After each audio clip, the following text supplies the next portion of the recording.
If you need to transfer your domain away from GoDaddy, the first thing you'll need is your EPP code, also called an authorization code. In this video, I'll show you exactly how to find your GoDaddy EPP code step by step, and I'll keep it simple so you can follow along even if you've never done this before. If this tutorial helps you out, please take a second to like the video and subscribe for more easy tech guides just like this. Alright, let's jump in.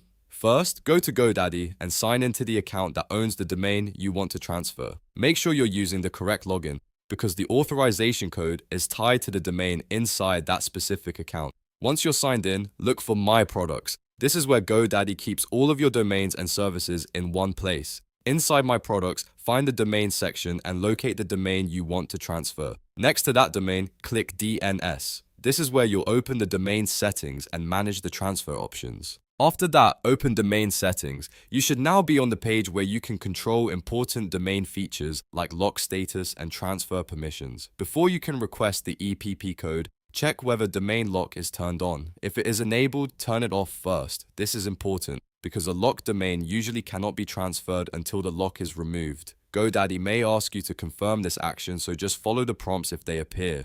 Once the domain is unlocked, look for the transfer option.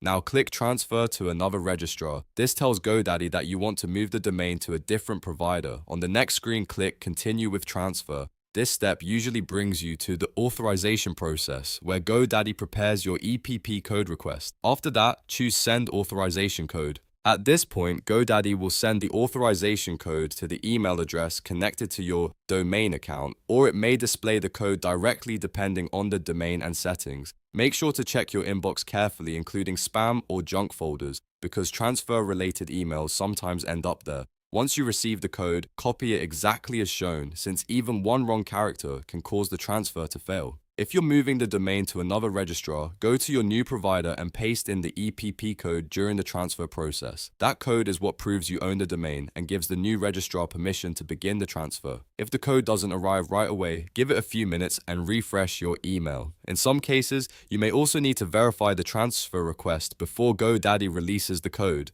And that's it. That's how to find your GoDaddy EPP code. Once you have it, you're ready to transfer your domain securely to another registrar.